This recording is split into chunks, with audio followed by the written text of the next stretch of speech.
लोकप्रिय मुख्यमंत्री आदरणीय बड़े भाई जयराम ठाकुर जी, हिमाचल प्रदेश के पूर्व मुख्यमंत्री आदरणीय प्रेम कुमार धूमल जी,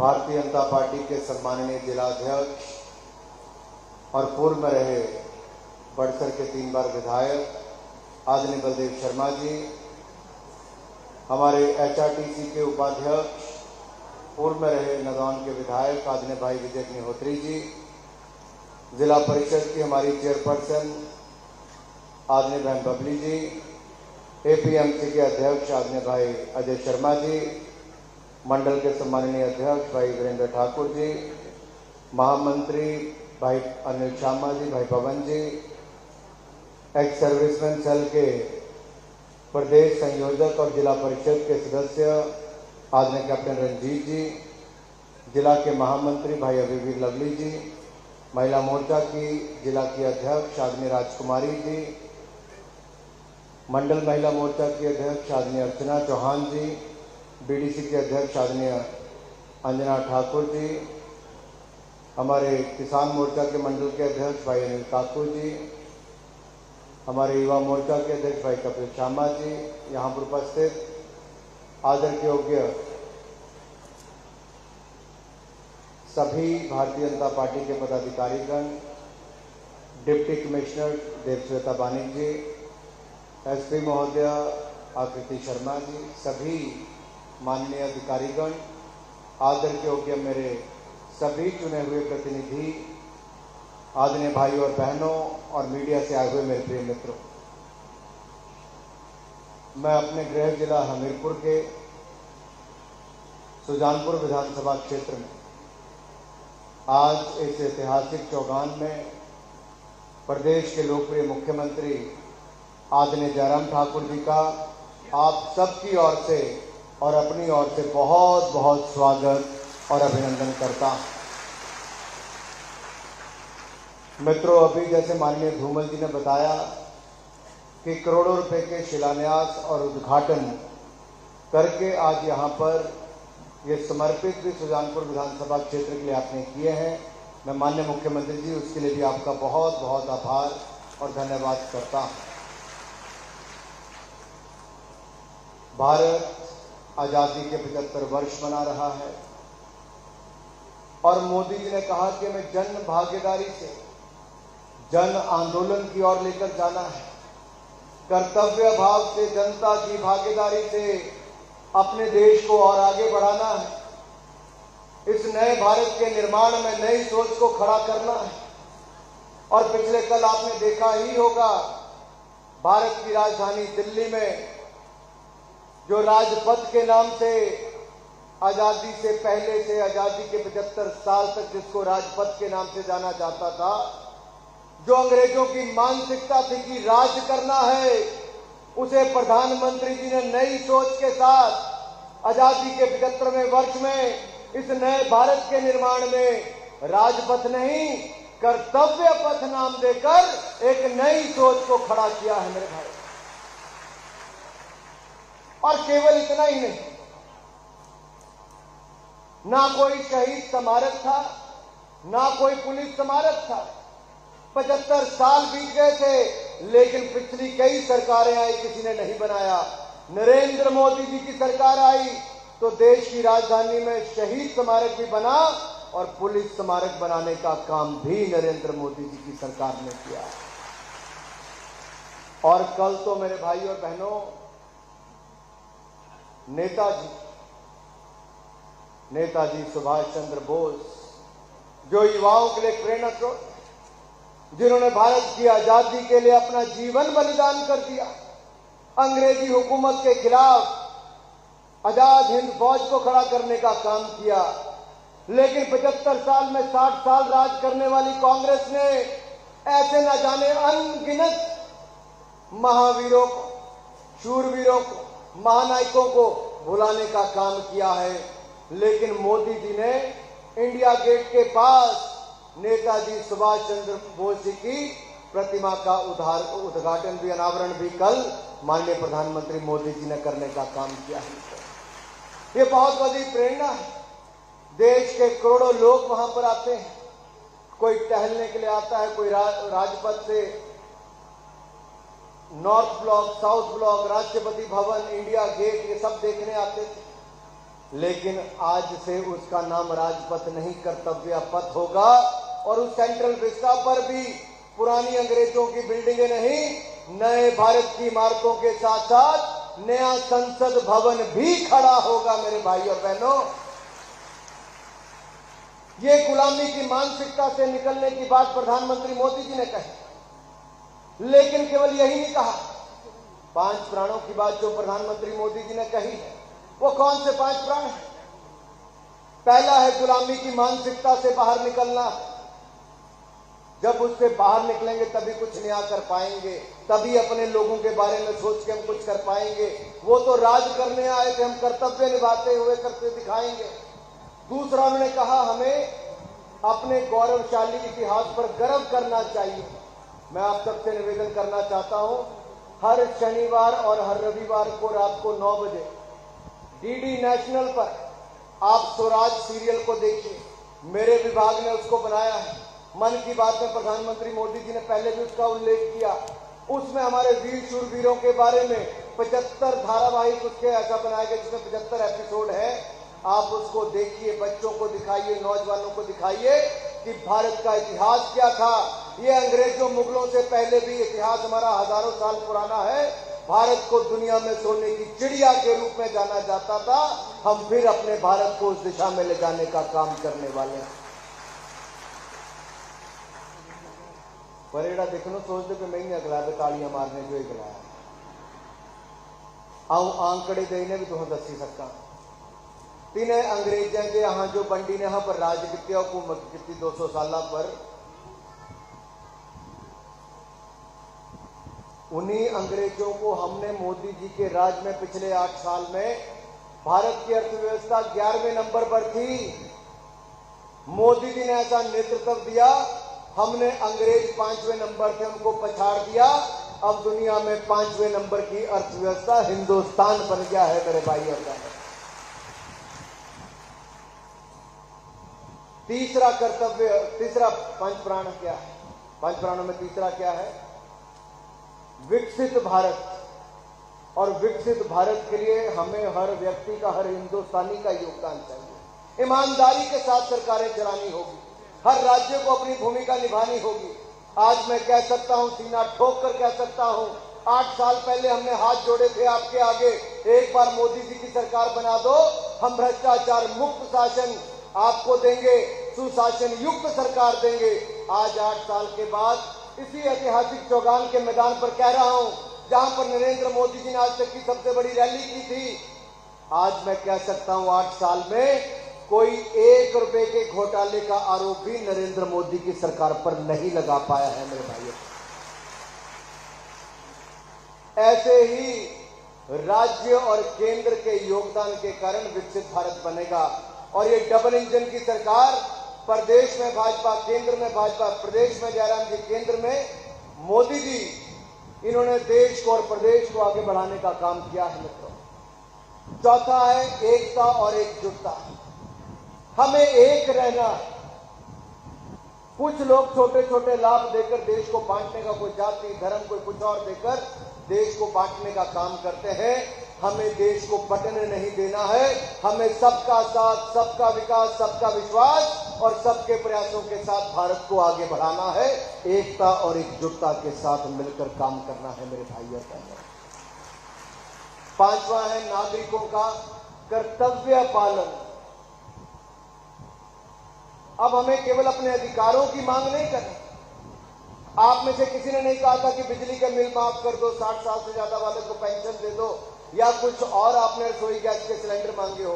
हम सत्ता में आए, मोदी जी ने देश में आकर जहां एक और रसोई गैस के सिलेंडर उज्ज्वला योजना में दिए, 12 करोड़ बहनों को दिए, तो प्रदेश में जयराम जी ने मुख्यमंत्री गृहिणी योजना से दिए। और आज प्रदेश की हर बहन के पास रसोई गैस का सिलेंडर और चूल्हा है। ये भारतीय जनता पार्टी की देन है मेरे भाई और बहनों। और मैं इस कड़ी को सीधा बताऊं, माता शबरी योजना गैस सिलेंडर देने की धूमल जी ने शुरू की, उज्ज्वला योजना प्रधानमंत्री मोदी जी ने की, और जयराम जी ने 3 लाख से ज्यादा बहनें जो रहती थी उनको चूल्हा भी और गैस का सिलेंडर देने का काम भी किया। आज हर बहन के पास रसोई गैस का सिलेंडर और चूल्हा है। ये भारतीय जनता पार्टी की देन है मेरे भाई और बहन। यही नहीं, पानी लाने का काम आदरणीय शांता कुमार जी ने गांव गांव तक पहुंचाने का काम किया। हमारी सरकार बनी तो धूमल जी ने उसको घर तक कुछ कोशिश की, वहां तक पहुंचे, 7 लाख परिवारों तक पहुंचे। जयराम जी की सरकार बनी, केंद्र में मोदी जी प्रधानमंत्री बने और जल जीवन मिशन लेकर आए। 3.5 लाख करोड़ रुपए का बजट पूरे देश के लिए है, लेकिन हिमाचल प्रदेश के लिए सबसे ज्यादा पैसा 4,567 करोड़ रुपया जल शक्ति मंत्रालय ने दिया। और हिमाचल प्रदेश में जो पिछले 70 साल में 7,60,000 पानी के कनेक्शन थे, पिछले 2 साल 9 महीनों में 8,30,000 कनेक्शन नए देने का काम हमारी सरकार ने किया है मेरे भाई और बहन। मुझे तो अच्छा तक याद है कि गर्मी एरिए छुट्टियां जाओ या तियां आओ तो खातरिया ते घड़ा चक्की ने आपको घर पानी लाने आओ तो थी नौक ने पानी भरने भी लेने आओ। लेकिन अब तो हर घर में नलके की सुविधा मोदी सरकार दे रही है और धरातल पर हिमाचल प्रदेश में जयराम जी की सरकार में उसको लागू किया जा रहा है। पूरे देश में हिमाचल प्रदेश ने सबसे आगे बढ़कर काम किया है पानी देने का मेरे भाई और बहनों। और यही मैं जो कर्तव्य की बात कर रहा कि आपको इस बात की चिंता नहीं करनी, हम सत्ता में हैं, आपने सेवा करने का मौका दिया है, हम स्वयं चिंता करके एक के बाद दूसरी योजना लेकर आ रहे हैं। मोदी जी ने बैंक खाता 45 करोड़ लोगों का खोलने का काम किया। 20 करोड़ बहनों का खाता था, उनको 1500 रुपए सहायता। आपदा के समय मोदी सरकार ने डाली तो 31,000 करोड़ की मदद की। यही नहीं, शौचालय 12 करोड़ बहनों को देने का काम किया। बिजली का कनेक्शन हर घर हर परिवार को देने का काम किया। अब हर घर नल से जल देने का काम कर रहे हैं। 60 करोड़ लोगों को 5 लाख का इलाज बिल्कुल मुफ्त में आयुष्मान भारत योजना से नरेंद्र मोदी जी ने देने का काम किया। तो प्रदेश में जयराम जी ने हिमकेयर से 5 लाख का इलाज आप सबको भी देने का काम किया है मेरे भाई और बहन। हमने कहीं कोई कसर नहीं छोड़ी।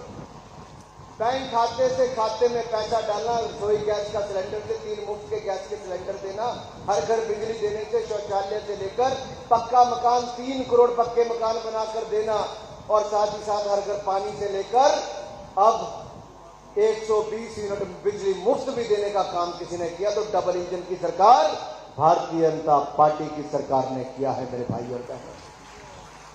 आगे भी करेंगे।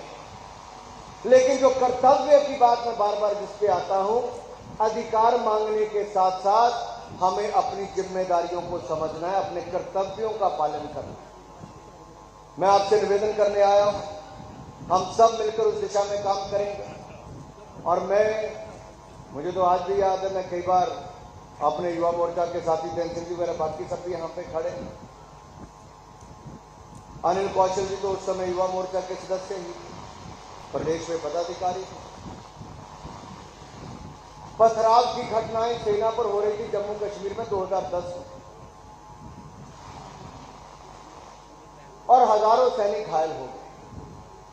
जम्मू कश्मीर की स्वायत्तता की बात की जा रही है, armed forces special protection act में बदलाव करने की बात की जा रही थी, लेकिन हमने उस बदलाव के खिलाफ आवाज भी उठाई।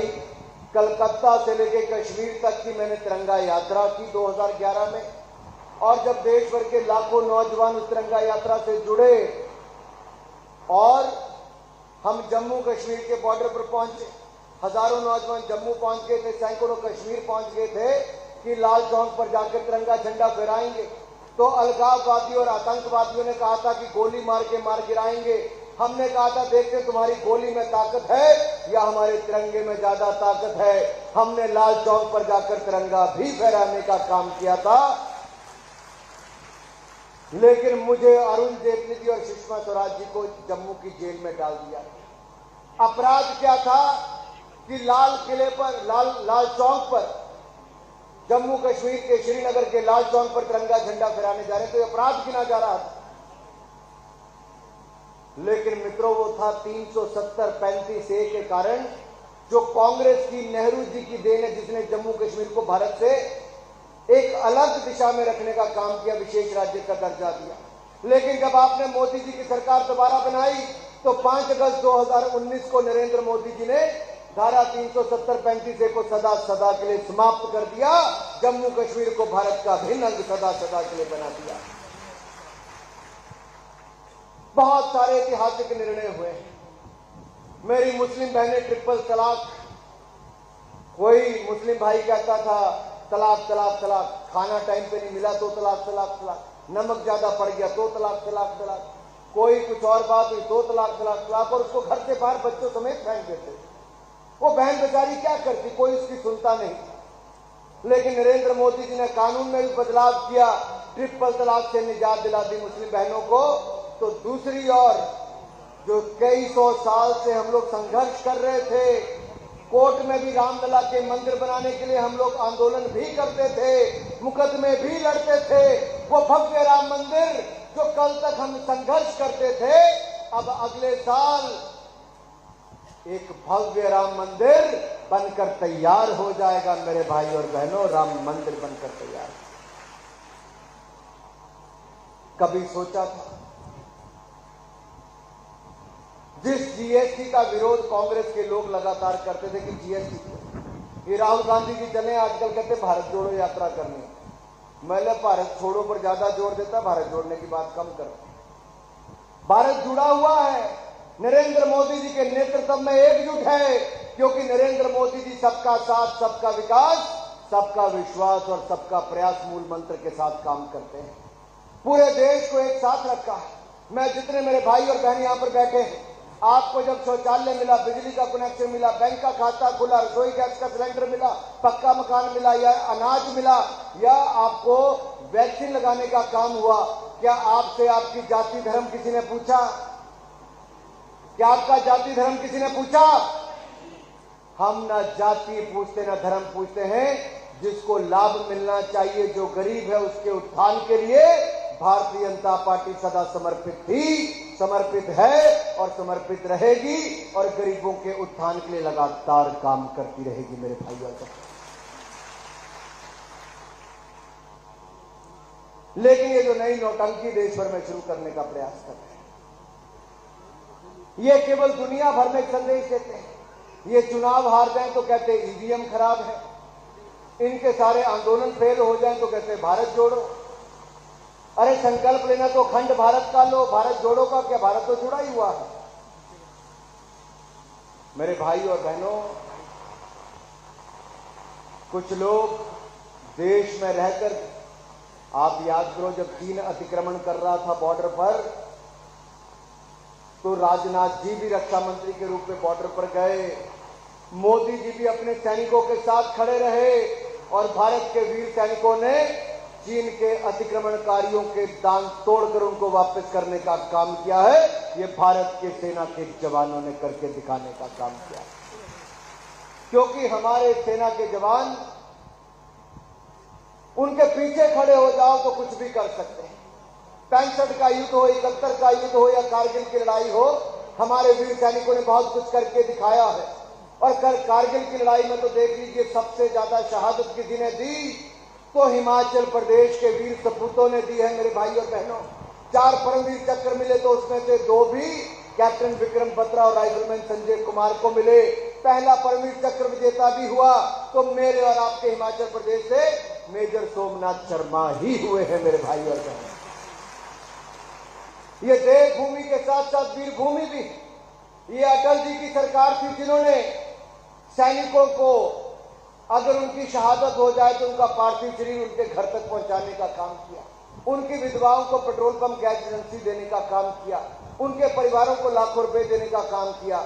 आज मोदी जी की सरकार है तो जो कांग्रेस 10 साल में नहीं कर पाई, नरेंद्र मोदी जी ने बुलेट प्रूफ जैकेट, वो भी make in India, 2 lakh bullet proof jacket अपने फौजियों को दे दी। राफेल जैसा विमान भी खरीद कर दे दिया। आधुनिक तोप हथियार देने का काम किया। और अब हिंदुस्तान में ही हथियार बनेंगे। हमें दुनिया के ऊपर निर्भर नहीं रहना, हम दुनिया को भी हथियार देने का काम अब आने वाले वर्षों में करेंगे। मेरे ये बदलाव है, ये नए भारत की तस्वीर है, और जो इसको खुली आंखों से देख रहा है उसको पता चल रहा है मेरा भारत आगे बढ़ रहा है, मेरा भारत नई चीजें गढ़ रहा है, मेरा भारत नए कीर्तिमान स्थापित कर रहा है, और मेरा भारत आज दुनिया भर में सबसे तेजी से बढ़ने वाली अर्थव्यवस्था तो बना ही, दुनिया की 5वें नंबर की सबसे बड़ी अर्थव्यवस्था भी,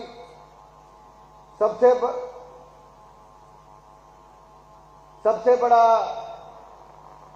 अर्थव्यवस्था बनने की दिशा में हम लोग काम कर रहे हैं। कई वर्ष उसमें लगेंगे, लेकिन 5वें नंबर की अर्थव्यवस्था हम बने। मित्रों, ये सब चीजें तब हो रही हैं जब आपदा के समय भी दुनिया के देश के लोग घरों में बंद थे।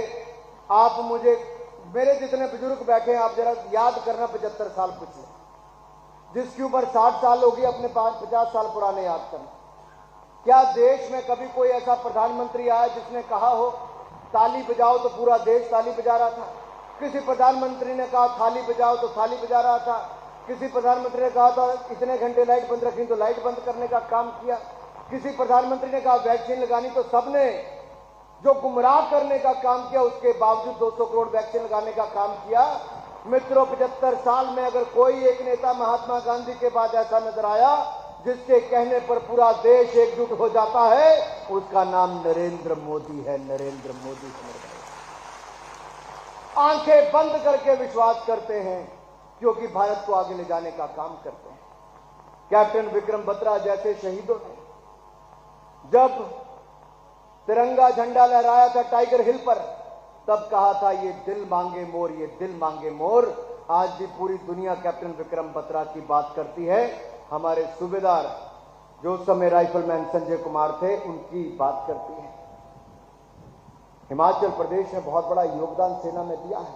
अभी यहीं पर अग्निवीर की भर्ती भी जयराम जी कुछ कल ही खत्म हुई, बहुत बड़ी भर्ती यहां पर हुई। हजारों नौजवान यहां पर 22,000 से ज्यादा एप्लीकेशन आई थी। मित्रों, हम सेना के साथ साथ शिक्षा में, स्वास्थ्य में, सड़कों से लेकर हर घर नल से जल, इस तरह की योजनाओं से देश के हर नागरिक को जहां एक और लाभ पहुंचाने का काम कर रहे हैं, वहीं पर भारत की अर्थव्यवस्था को और सुदृढ़ कर रहे हैं। हम यही नहीं रुकेंगे। मुझे आज भी याद है 1 दिसंबर 2002 शिमला में अटल बिहारी वाजपेयी जी धूमल जी के कहने पर आए थे। औद्योगिक पैकेज हिमाचल प्रदेश के लिए 1 दिसंबर 2002 को दिया गया। ये जितना ऊना, अंब, जसवां परागपुर का संसारपुर टेरेस हो, या फिर नाहन से लेके पौंटा साहब से लेके बिलासपुर तक जितनी इंडस्ट्री लगी, गगरेट से लेके, ये सारी अटल जी के औद्योगिक पैकेज के कारण लगी, जो धूमल जी ने उस समय मांगा था। उसके बाद अब समय आया, कांग्रेस ने तो पैकेज भी आधे साल कम कर दिए थे इसके। हमने लड़ाई उसके लिए लड़ी। कांग्रेस ने तो विशेष राज्य का दर्जा हिमाचल प्रदेश का छीन लिया था, लेकिन विशेष राज्य का दर्जा भी वापस किया तो नरेंद्र मोदी जी ने हिमाचल को विशेष राज्य का दर्जा दिया। मुझे एक दिन एक कार्यक्रम खत्म होया तो चिंतपूर्णी 2 बहनें आई, हमारे कार्यकर्ता, बोले भाई जी तुम्हें बोलना तो आए भाई ये विशेष राज्य दर्जे, तो विशेष राज्य दर्जा हुआ क्या? मैंने जो विशेष राज्य दर्जा मतलब भाई हिमाचल री सरकार जो 10% पैसा देना पैना। मान लो 100 रुपये का खर्चा आना तो 10 रुपये जयराम जी ने देने कि 90 रुपये मोदी जी ने देने। ये मतलब है विशेष राज्य दर्जा। कन्ने जैसे नहीं आ तो 40 रुपये जयराम जी जो देने पैने, 60 रुपये मोदी जी जो देना पैने। ये मतलब आ तो इस तरह मतलब हिमाचल पर बोझ कटाया, कन्ने सुविधाएं बढ़ाने का काम किया तो नरेंद्र मोदी जी की सरकारें किया। 1 रैंक 1 पेंशन धूमल जी ने जब सांसद से तब वो मांग उठाई, और पूरी किसने की? 30 वर्ष के बाद जब मोदी जी की सरकार आई तो हजारों करोड़ रुपया खर्च करके वन रैंक वन पेंशन भी पूरी की तो नरेंद्र मोदी जी की सरकार ने पूरी की है मेरे भाइयों पर।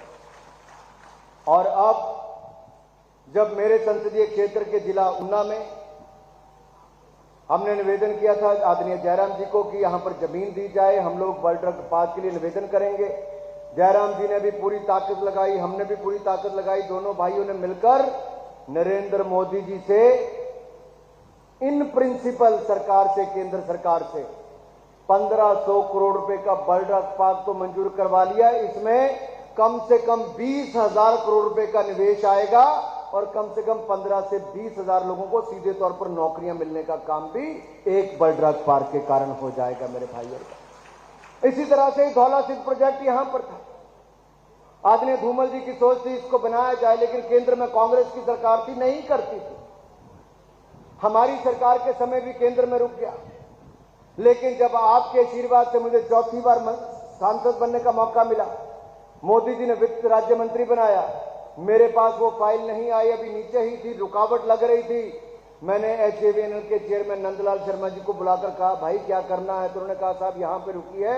हमने वहां पर निर्देश दिए, मोदी जी से बात की और धौला सिंह प्रोजेक्ट 700 करोड़ रुपए का मंजूर करवा कर दे दिया मेरे भाई और बहनों को। एक के बाद दूसरा उसी दिशा में सड़कें गांव-गांव पहुंचाने का काम अटल जी की सरकार में धूमल जी ने किया। जयराम जी उस समय ग्रामीण विकास मंत्री थे और आज जब मोदी जी के आशीर्वाद में नेशनल हाईवे से लेकर रेलवे की योजनाएं मिल रही, तब जयराम जी प्रदेश में पूरा सहयोग करके हिमाचल प्रदेश के कोने कोने में चाहे 4 लेन हो या बाकी हो उसको लगाने का प्रयास, बनाने का प्रयास कर रहे हैं। मैं अपने ही संसदीय क्षेत्र की बात क्यों ना करूं। आज से 7 साल पहले यहां ना एम्स था, ना PGI था, ना मेडिकल कॉलेज था। आपके आशीर्वाद से मैं सांसद बना, मोदी जी देश के प्रधानमंत्री बने, बिलासपुर में 1500 करोड़ रुपए का एम्स, PGI में 550 करोड़ रुपए का PGI अस्पताल ऊना में, और हमीरपुर में लगभग 500 करोड़ रुपए का मेडिकल कॉलेज और 300 बिस्तर का अस्पताल बनाने का काम भी हमने कर दिया। जमीन नहीं मिल रही थी कांग्रेस के समय, जयराम जी मुख्यमंत्री बने, जमीन देने का काम किया। नड्डा जी स्वास्थ्य मंत्री बने, केंद्र से पैसा देने का काम किया। आज वहां पर रफ्तार से काम चल रहा है। इसी महीने मोदी जी आकर हमारे एम्स का उद्घाटन कर देंगे मित्रों। हमारे अगले महीने तक या 1.5 महीने तक हमारा नदौन का ये मेडिकल कॉलेज भी बनकर तैयार हो जाएगा। ये कब हुआ? जब डबल इंजन की सरकार केंद्र में भाजपा, प्रदेश में भाजपा बनकर तैयार हो। आप में से बहुत सारे किसान यहां पर बैठे हैं। किसान के लिए सिंचाई योजनाओं से लेकर PM किसान सम्मान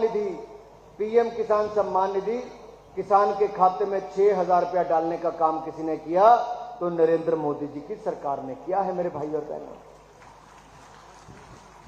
दुनिया भर में खाद का मूल्य 3 गुना हो गया है, लेकिन मोदी जी ने पिछले 3 साल में खाद का मूल्य 1 रुपया भी नहीं बढ़ने दिया।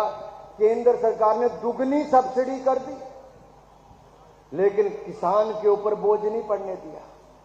प्रधानमंत्री फसल बीमा योजना भी किसानों को लगभग 63 करोड़ रुपए का जो फसल बर्बादी के बाद उनको पैसा इंश्योरेंस कंपनी की ओर से मिलना था, वो भी देने का काम हमारी सरकार में हुआ। हमने ना कहीं कमी छोड़ी, ना आगे छोड़ेंगे। मैं इतना ही कहूंगा मित्रों, आप अपनी ओर से कोई कसर ना छोड़ें, ताकि यहां पर भी ये जो कड़ी है, देखिए कड़ी बननी बहुत जरूरी है। केंद्र में मोदी जी हैं, प्रदेश में जयराम जी हैं, तो दिल्ली से पैसा जो शिमला आता तो हमीरपुर तक आके ठीक पहुंच जाता है। अगर यहां पर हमारा अपना विधायक होता तो हमारी मांगे भी उठाता, हमारे काम भी कराता, लेकिन जिसने अपनी सरकार के समय नहीं कराया वो दूसरी की सरकार के समय क्या करवाएगा। आपका विकास पहले भी भारतीय जनता पार्टी ने ही करवाया था, आगे भी भारतीय जनता पार्टी ही करवाएगी मेरे भाई और बहनों। मित्रों, मैं ज्यादा समय नहीं लूंगा क्योंकि माननीय मुख्यमंत्री जी को हम सबको सुनना है। प्रधानमंत्री मोदी जी ने अपनी ओर से केंद्र से कोई कसर नहीं छोड़ी, चाहे अस्पताल हो कोई कसर नहीं, मेडिकल कॉलेज की कोई कमी नहीं। सेंट्रल यूनिवर्सिटी 550 करोड़ रुपए की दे दी देहरा और धर्मशाला के लिए। IIIT ऊना में बना दिया 200 करोड़ रुपए की लागत से। 100 करोड़ रुपए की लागत से हाइड्रो इंजीनियरिंग कॉलेज बिलासपुर में बना दिया। 4 लेन हाईवे कीरतपुर से बिलासपुर का बन रहा है। 2 घंटे 40 मिनट का रास्ता मात्र 30 मिनट में पूरा होगा, यानी कि 2 घंटे 10 मिनट कम लगेंगे। 2 घंटे 40 मिनट का रास्ता मात्र 30 मिनट में पूरा होगा। रेलवे लाइन भी भानुपल्ली बिलासपुर की तेजी के साथ बन रही है।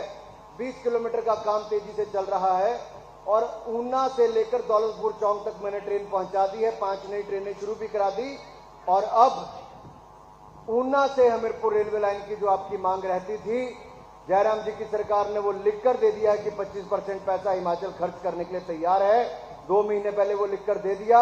अब हम केंद्र में प्रयास कर रहे हैं कि उसको जल्द से जल्द मंजूरी मिले और ऊना हमीरपुर रेलवे लाइन भी बनने की दिशा में आगे बढ़ सके। मित्रों, बहुत सारी बातें, बहुत सारी उपलब्धियां हैं, लेकिन समय का अभाव भी है। मुझे केवल इतना ही कहना है, ये जो फाउंडेशन स्टोन आज प्राइमरी हेल्थ सेंटर हमारा चबूतरा का या गवर्नमेंट ITI का उदयपुर में हुआ है, ये मित्रों हेलीपैड दाड़ला की बात हो, ये लगभग 18 करोड़ 32 लाख रुपए के हैं। और इनॉग्रेशन जो हमारे हुए हैं, उद्घाटन जो हुए हैं, वो भी वेटनरी अस्पताल का या PMGSY के ब्रिज का 2 करोड़ 35 लाख का, या फिर 1 करोड़ 94 लाख की पुरली में जो जाना रोड के ब्रिज है उसके लिए भी, और ब्लेड का ब्रिज भी जो लगभग 11 करोड़ 38 लाख रुपए का है, और ख्या से बठेरा ब्रिज भी 2 करोड़ 22 लाख रुपए का, और रेस्ट हाउस भी ऊल में 1 करोड़ 67 लाख रुपए का। ये जयराम जी आपने आकर इसका उद्घाटन किए हैं, मैं आपका इसके लिए बहुत बहुत धन्यवाद समस्त जनता की ओर से करता हूं और आशा करता हूं आप सुजानपुर की जनता के लिए इसी तरह से दिल खोलकर ना केवल फंड्स देंगे बल्कि विकास की सारी योजनाएं यहां पर लागू हो। हम सब इकट्ठे मिलकर प्रयास करेंगे। धूमल जी ने आपके सामने कुछ मांगे रखी है, मुझे पूर्ण विश्वास है आप जनता की उन मांगों को पूरा करेंगे। आइए मित्रों, जो प्रधानमंत्री मोदी जी ने कहा है कि आजादी के 75वें वर्ष में अगले 25 साल जो अमृत काल है, उस अमृत काल के लिए हम देश को आगे बढ़ाने का संकल्प लें, अपने देश को महान बनाने का संकल्प लें। तो मैं आपसे कहता हूं, प्रगतिशील हिमाचल जो हमारा है, हम हिमाचल को भी देश में नंबर 1 राज्य बनाने का संकल्प लें, नंबर 1 राज्य बनाने का संकल्प लें। तो जिसने मन में संकल्प ले लिया है, जो अपना योगदान देने के लिए तैयार है, जो देश को महान बनाने के लिए और हिमाचल प्रदेश को नंबर 1 बनाने के लिए तैयार है, वो अपने हाथ खड़े करके मेरे साथ नारा लगाएंगे, बोले भारत माता की। भाई अधिकारी कर्मचारी इस तरफ खड़े हैं, आप भी कह सकते हैं भारत माता की, भारत माता की, भारत माता की। वंदे वंदे वंदे वंदे वंदे वंदे। बहुत बहुत धन्यवाद।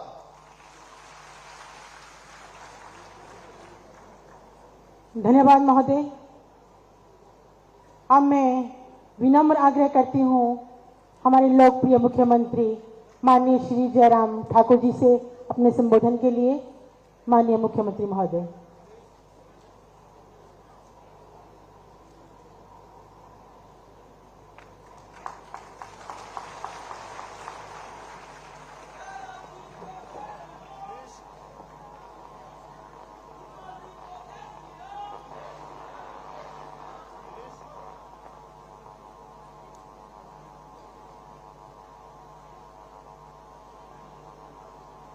प्रगतिशील हिमाचल प्रदेश के 75 वर्ष की यात्रा के इस समारोह में जो हमीरपुर के समीरपुर विधानसभा, सुजानपुर विधानसभा क्षेत्र और इस सुजानपुर के ऐतिहासिक ग्राउंड में यहां पर आयोजित किया गया है, और इस कार्यक्रम में हमारे बीच में हिमाचल प्रदेश में हमारी पार्टी के वरिष्ठ नेता, पूर्व में मुख्यमंत्री रहे आदरणीय प्रोफेसर प्रेम कुमार धूमल जी, केंद्र सरकार में सूचना एवं प्रसारण, युवा सेवा एवं खेल मंत्री मेरे छोटे भाई अनुराग ठाकुर जी, हमारे बीच में पूर्व में विधायक रहे और HRTC के वाइस चेयरमैन भाई विजय अग्निहोत्री जी, हमारे बीच में पूर्व में विधायक रहे भाई बलदेव शर्मा जी, हमारे मंडल के पार्टी के अध्यक्ष श्री वीरेंद्र ठाकुर जी, पंचायत समिति की अध्यक्षा अंजना जी, नगर परिषद की अध्यक्षा श्रीमती अनीता जी, महिला मोर्चा की अध्यक्षा अर्चना चौहान जी, पार्टी के हमारे साथी वीरेंद्र ठाकुर जी, विक्रम राणा जी, सुमन जी, सुरेश जी, अनिल जी और यहाँ उपस्थित डिप्टी कमिश्नर हमीरपुर देवश्वेता बानिक जी, एसपी डॉक्टर आकृति शर्मा जी, सभी विभागों के वरिष्ठ अधिकारीगण, उपस्थित सभी भाइयों बहनों और पत्रकार मित्रों, आज आपके ऐतिहासिक सुजानपुर के इस मैदान में हिमाचल प्रदेश की प्रगति के 75 वर्ष पूरे होने पर इस कार्यक्रम का आयोजन यहां पर किया गया है और आप बड़ी संख्या में इस कार्यक्रम का हिस्सा बनकर के इसके चश्मदीद गवाह बने। इसके लिए मैं आप सबका बहुत बहुत आभार व्यक्त करता हूं। आदरणीय धूमल जी का मुझे परसों फोन आया तो उन्होंने कहा कि सुजानपुर के कार्यक्रम हम 9 तारीख को कर रहे हैं और हम चाहते हैं कि इस कार्यक्रम में भी आपका आना हो। हालांकि हमने पार्टी के स्तर पर, सरकार के स्तर पर कुछ कार्यक्रमों का निर्धारण किया है, कुछ कार्यक्रम बांटे हैं ताकि हिमाचल प्रदेश में इस 75 जो आयोजन हमने तय किए हैं उनको हम पूरा कर सकें। इसलिए कुछ जगह हम जा रहे हैं, कुछ जगह भाई अनुराग ठाकुर जी जा रहे हैं, कुछ जगह केंद्र के और मंत्री भी जाएंगे। और मेरा कार्यक्रम आज का बंजार विधानसभा क्षेत्र का था और बंजार विधानसभा क्षेत्र के बाद दोपहर के बाद मेरे अपने क्षेत्र का था। लेकिन जब इनका आग्रह आया तो हमने बंजार विधानसभा क्षेत्र की तारीख में उसमें तब्दीली की, उसको आगे किया और आज के इस कार्यक्रम में हम आपके बीच में यहां पर आए, आप सबके दर्शन करने का सौभाग्य प्राप्त हुआ। इसके लिए मैं आदरणीय धूमल जी का भी आभार व्यक्त करता हूं।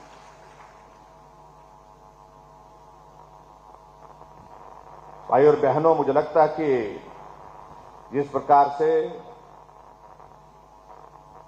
श्री अनुराग ठाकुर जी ने आपके सामने सारे विषय बड़ा स्पष्ट कर दिया। ये आयोजन अगर हम कर रहे हैं हिमाचल प्रदेश में और हिमाचल प्रदेश के सभी विधानसभा क्षेत्र में, और विधानसभा क्षेत्र तो 68 हैं लेकिन हम 75 कर रहे हैं, 75 कर रहे हैं। इसके पीछे हेतु क्या? कई लोग इस बात को लेकर के बहुत आजकल खोजबीन कर रहे हैं, रिसर्च कर रहे हैं।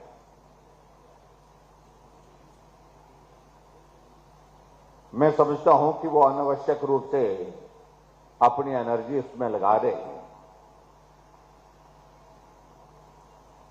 ये हमारे लिए सौभाग्य की बात है कि देश आज अमृत महोत्सव मना रहा है, जहां आजादी के 75 वर्ष पूरे होने के बाद हमारे देश के यशस्वी प्रधानमंत्री नरेंद्र मोदी जी ने एक नहीं अनेकों कार्यक्रम के आयोजन तय किए हैं। ये देश समझे, ये देश जाने कि हमको आजाद हुए 75 वर्ष हुए हैं और 75 वर्ष की यात्रा में हम कहां से कहां पहुंचे हैं।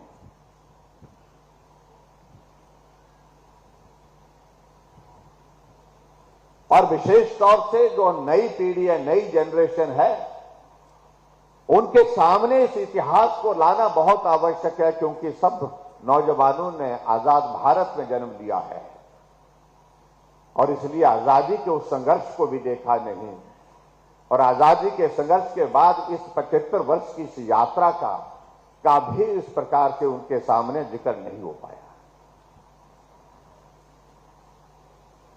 इसलिए प्रधानमंत्री जी ने कहा कि हमें इसके आयोजन करने चाहिए, एक नहीं अनेक करने चाहिए, भव्य आयोजन करने चाहिए।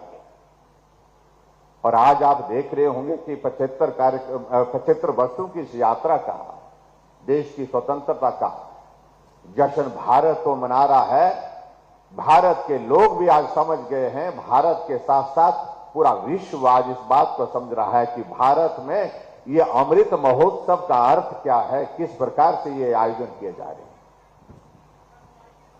और इसी तरह से भाई और बहनों, ये संयोग है, हिमाचल प्रदेश के गठन के भी 75 वर्ष हुए हैं। 15 अप्रैल 1948 को हिमाचल प्रदेश का गठन हुआ था। अब हिमाचल प्रदेश की इस 75 वर्ष की यात्रा के लिए हम भी सोच रहे थे कि हम भी अलग अलग बहुत सारे कार्यक्रमों के आयोजन करें, लेकिन वो संभव इसलिए नहीं है क्योंकि हमको 1 महीने 2 महीने के बाद चुनाव की प्रक्रिया में से गुजरना है। लेकिन उसके बावजूद हमने एक चीज को तय किया, चलो आओ एक काम करते हैं, इस 75 वर्ष की इस यात्रा में जिन हिमाचल वासियों का हिमाचल को आगे बढ़ाने में अपना योगदान रहा, जिन्होंने मेहनत करके परिश्रम करके हिमाचल को आगे बढ़ाने में अपना योगदान दिया है, उनका सार्वजनिक मंच में जाकर के हम उनका अभिनंदन कर सके, उनका धन्यवाद कर सकें। इसलिए आज के इस कार्यक्रम में हमीरपुर में आपके जो है यहां पर सुल्तानपुर विधानसभा क्षेत्र के सभी भाई बहनों का अभिनंदन करने के लिए आया हूं और अभिनंदन के साथ आपका आभार व्यक्त करने के लिए आया हूं कि इस हिमाचल की इस यात्रा में आपका बहुमूल्य योगदान रहा है।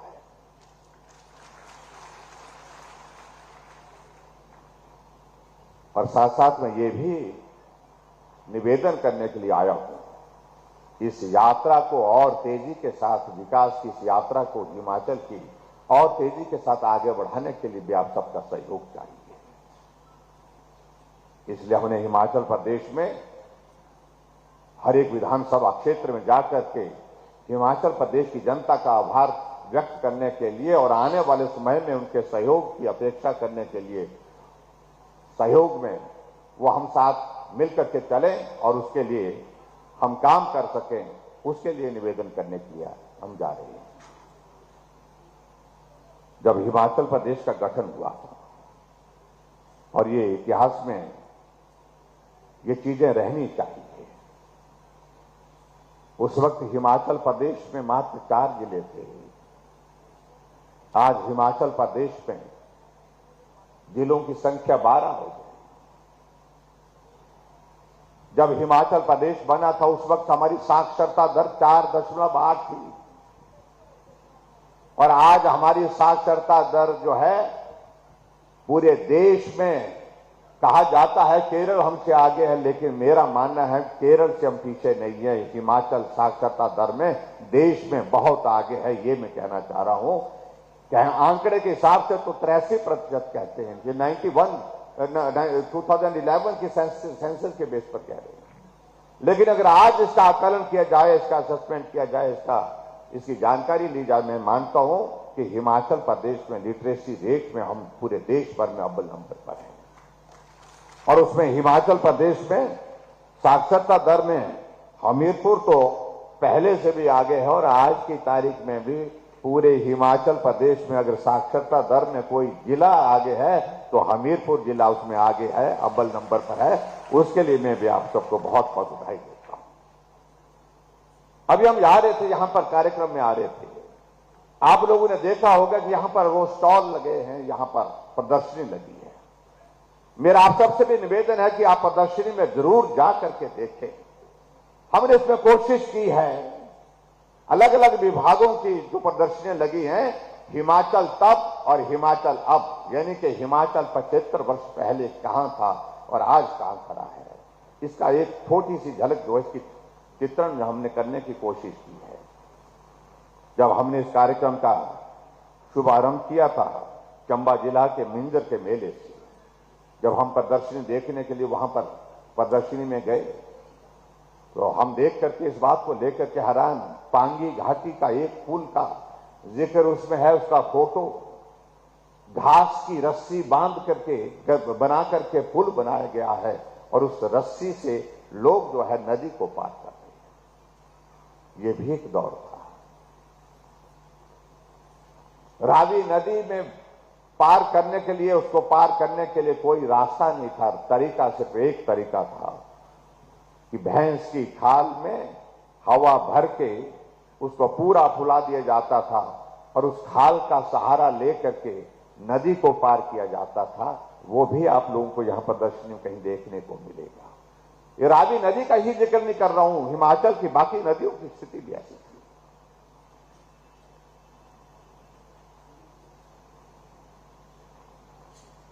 और इसलिए मुझे लगता है कि बहुत आवश्यक है कि हिमाचल के उस दौर को हमको समझना पड़ेगा। और आपने यहां पर डॉक्यूमेंट्री देखी होगी जिसमें हमने हिमाचल प्रदेश में अलग अलग समय में जो नेतृत्व रहा है उनका भी अभिनंदन किया है।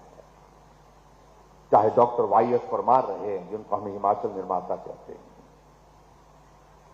चाहे श्री शांता कुमार जी रहे, चाहे ठाकुर रामलाल जी रहे, चाहे वीरभद्र सिंह जी रहे, चाहे आदरणीय धूमल जी रहे, सब लोगों का बहुत महत्वपूर्ण योगदान हिमाचल प्रदेश को आगे बढ़ाने में रहा है।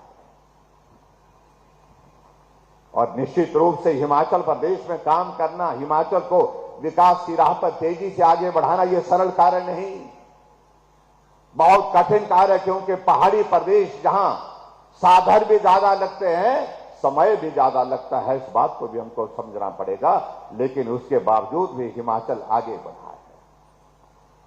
जब हिमाचल प्रदेश बना था उस वक्त हिमाचल प्रदेश में 228 किलोमीटर सड़क थी, 228 किलोमीटर सड़क उस वक्त थी। और आज हिमाचल प्रदेश में सड़कों की लंबाई 39,500 किलोमीटर है।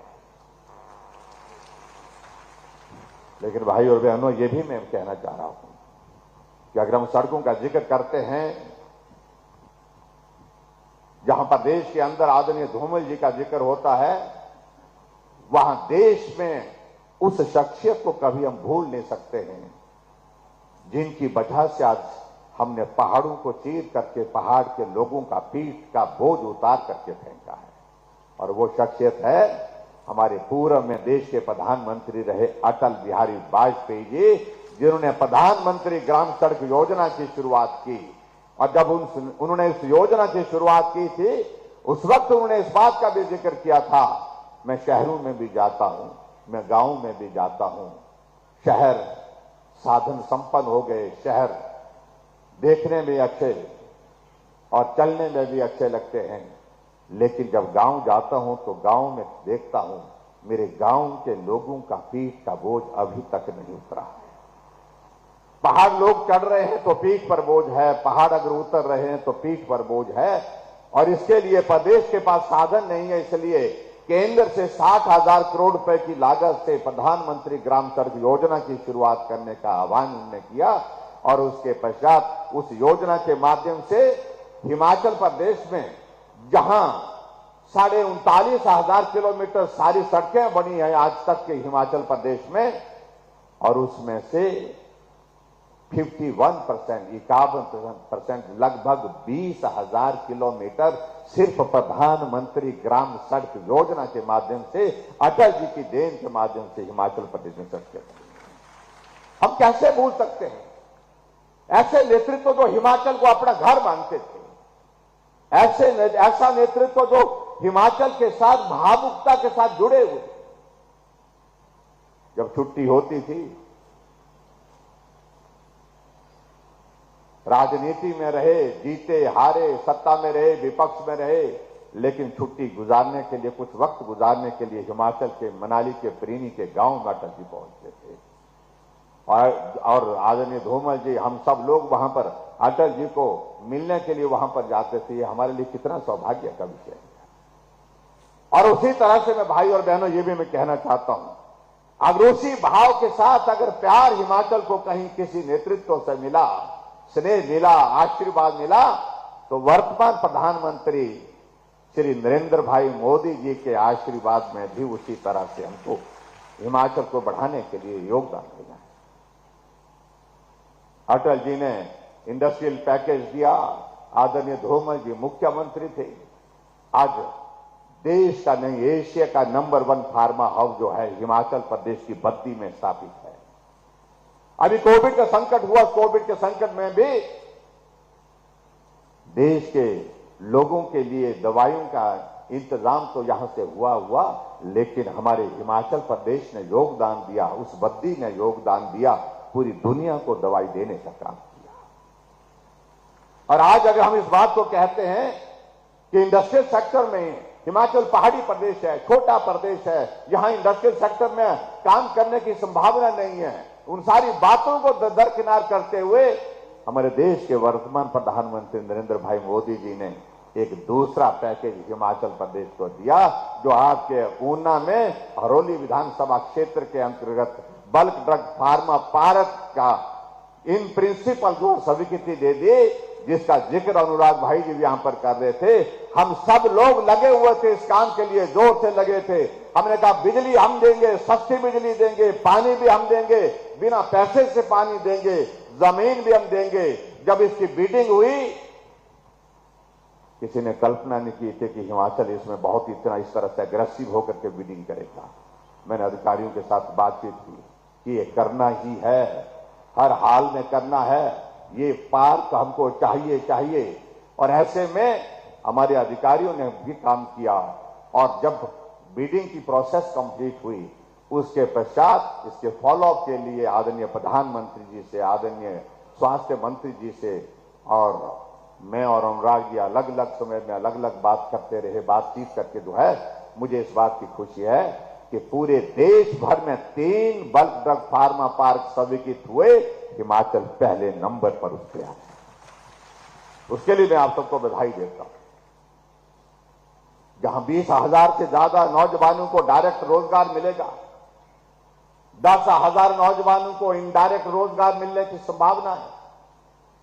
जब ये बल्क ड्रग फार्म पूरा बन करके तैयार होगा, और ये इसका जो इन्वेस्टमेंट का जो टोटल जो आंकड़ा जाने की संभावना है, और ये 50,000 करोड़ को टच करने वाला है, तो इसलिए मैं ये कह रहा हूं कि हिमाचल प्रदेश के लिए इससे सौभाग्यशाली, इससे बड़ा सौभाग्य हो नहीं सकता है, जो आदरणीय मोदी जी के नेतृत्व में हमें ये भेंट मिली है, गिफ्ट मिली है।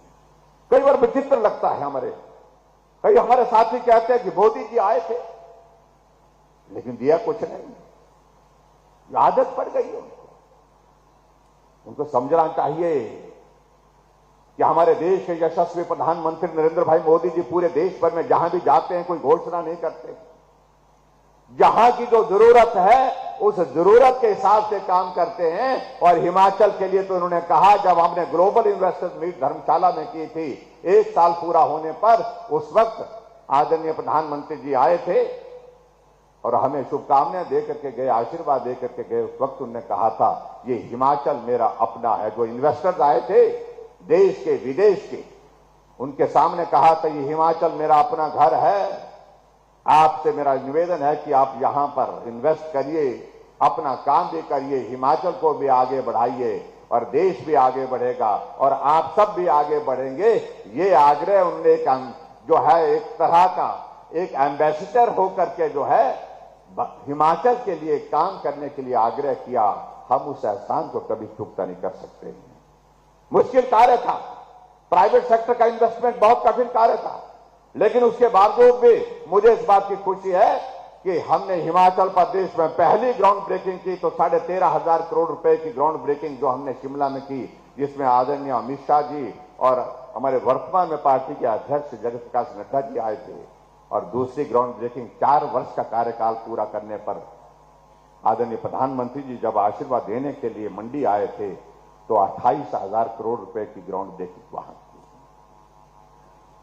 जो हिमाचल के लिए कह रहे हैं कि कुछ नहीं, उन्हें मालूम होना चाहिए 10,000 करोड़ रुपए से ज्यादा का के प्रोजेक्ट हिमाचल को मिले। आज हिमाचल प्रदेश में हर क्षेत्र में अगर विकास हो रहा है, हर क्षेत्र में अगर गति से काम हो रहा है, तो हमारे कांग्रेस के लोग मालूम नहीं क्यों विचलित हैं। और विचलित होना कई बार स्वाभाविक रूप से मुझे लगता है कि उनकी परिस्थिति इस प्रकार से है। उन्हें कल्पना नहीं की थी, कभी सोचा भी नहीं था इस प्रकार से इस कोविड के संकट के बावजूद भी हिमाचल की विकास यात्रा इस तरह से तेजी से आगे बढ़ेगी। लेकिन जब हर क्षेत्र में जब जाकर के वो देख रहे हैं कि सैकड़ों करोड़ रुपए के उद्घाटन और शिलान्यास हो रहे हैं, तो स्वाभाविक रूप से उनका विचलित होना जो है वो समझा जा सकता है। आज मैं आपके सुजानपुर विधानसभा क्षेत्र में भी आया हूं और मुझे इस बात की प्रसन्नता है कि आपके यहां पर भी 6 उद्घाटन 3 शिलान्यास के कार्यक्रम यहां पर जो संपन्न हुए हैं उसमें 51 करोड़ रुपए के उद्घाटन और शिलान्यास यहां पर संपन्न हुए। उसके लिए मैं आप सबको बहुत बहुत बधाई देता हूं और आदरणीय धूमल जी को भी, आप सबको भी, सब लोग आगे बढ़े, हर क्षेत्र में विकास हो, ये हम सबका लक्ष्य है। इस लक्ष्य के साथ आगे बढ़कर के हम काम कर रहे हैं।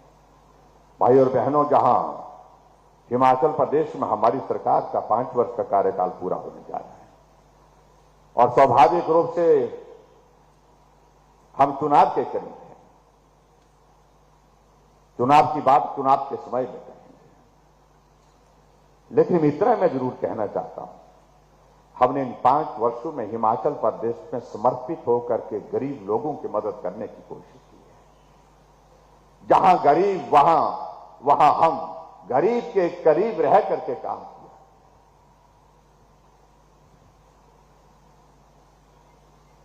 हिमाचल प्रदेश में जो हमारे मित्र कई तरह की बातें कहते हैं, हम जब पेंशन का जिक्र करते हैं, कहते कि पेंशन तो हमने दी थी। अरे मैं उनको यही कहना चाहता हूं, वो कितना देते थे? वो हिमाचल प्रदेश में 4 लाख लोगों को पेंशन देते थे, हम 7.5 लाख लोगों को हिमाचल प्रदेश में पेंशन दे रहे हैं। वो हिमाचल प्रदेश में पेंशन पर 400 करोड़ रुपए खर्च करते थे और हम हिमाचल प्रदेश में पेंशन पर 1300 करोड़ रुपए खर्च कर रहे हैं। कहीं तो थोड़ा आंकड़ा देखा करो, नजर मारा करो। ठीक है, आपकी समय में रस्म अदा होती थी, लेकिन हम सेवा के भाव के साथ इस काम को पूरा करने की कोशिश कर रहे हैं। हिमाचल प्रदेश में गरीब लोगों का इलाज में मदद का रास्ता कैसे निकल सके, इस सारे काम को हमने आगे बढ़ाने की हमने कोशिश की।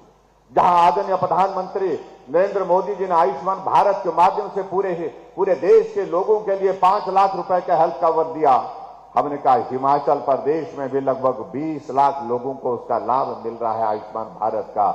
लेकिन कुछ पोर्शन जो है, क्योंकि आबादी तो 70 लाख से पार हो चुकी है, बाकियों को भी ये लाभ मिलना चाहिए। हमने हिमाचल प्रदेश में अपनी योजना हिमाचल प्रदेश की चलाई, जिस योजना को हमने मुख्यमंत्री हिम केयर के नाम से हम कहते हैं, और उस योजना में भी हमने हिमाचल प्रदेश में 5 लाख रुपए का हेल्थ कवर सभी हिमाचल वासियों को, गरीब हिमाचल वासियों के लिए उसमें उपलब्ध कराया। 3,20,000 से ज्यादा लोग जो है वो हिम केयर का लाभ लेकर के स्वस्थ होकर के घर गए हैं, बिना पैसे खर्च करते करते। लेकिन वो लंबे समय तक सत्ता में रहे, वो बार बार सत्ता में रहे। गरीब आदमी का इलाज में मदद करने का रास्ता क्या हो सकता, ये सोच उनकी नहीं बन पाई। यहां भाई अनुराग जी गैस के चूल्हे का जिक्र कर रहे थे। आदरणीय प्रधानमंत्री जी ने पूरे देश के लिए उज्ज्वला योजना चलाई। उसके पीछे भाव था कि हर घर में गैस का चूल्हा होना चाहिए, पर्यावरण हमारा सुरक्षित रहना चाहिए, और उसी दृष्टि से हमने उसको आगे बढ़ाने के लिए 1,37,000 गैस के कनेक्शन आदरणीय प्रधानमंत्री जी के आशीर्वाद से हिमाचल प्रदेश को हमको उज्ज्वला योजना के अंतर्गत मिले। लेकिन कुछ महिलाएं मिली, और एक जगह में कहीं कार्यक्रम में गया था, कुछ महिलाओं ने एप्लीकेशन लिख करके लाई थी और कहा कि हमको भी गैस चाहिए।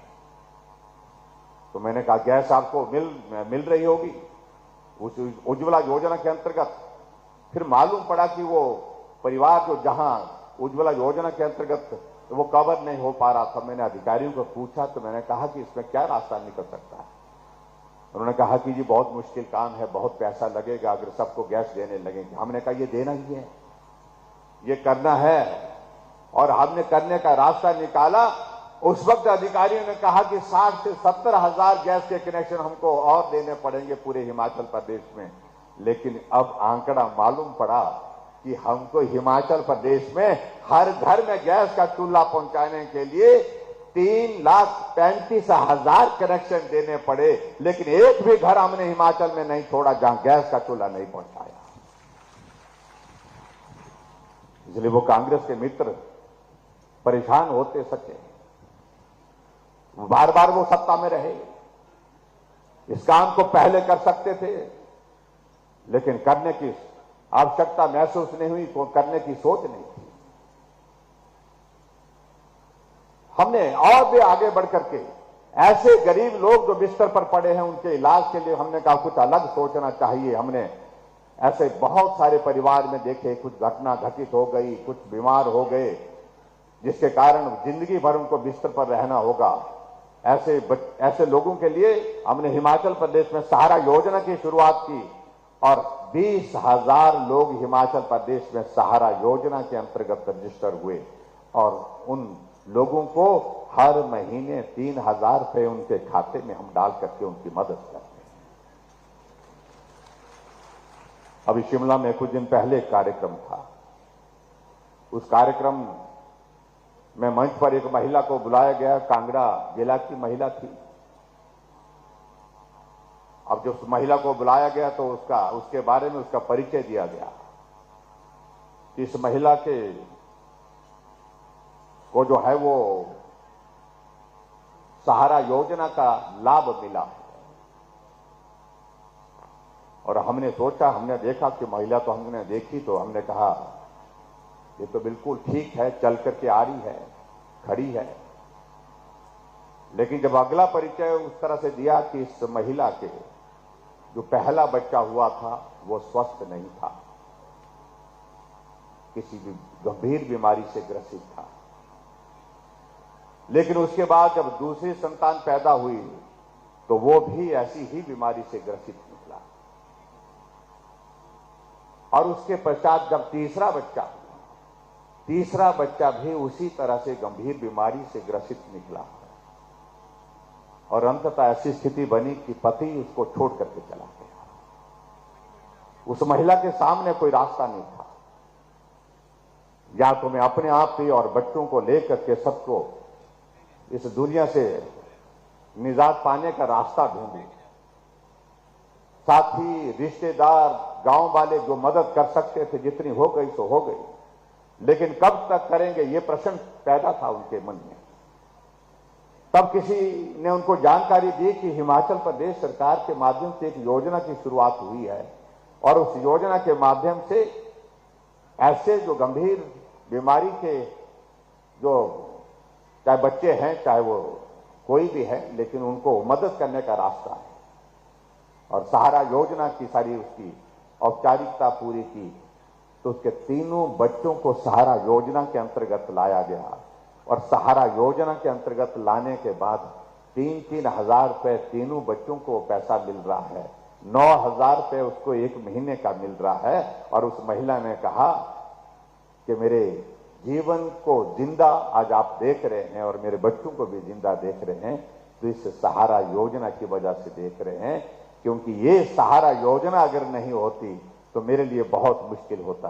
वो अपने बच्चों को भी पाल रही है और अपना जीवन भी उससे चला रही है। इस प्रकार से हमने भावनाओं के साथ काम करने की कोशिश की।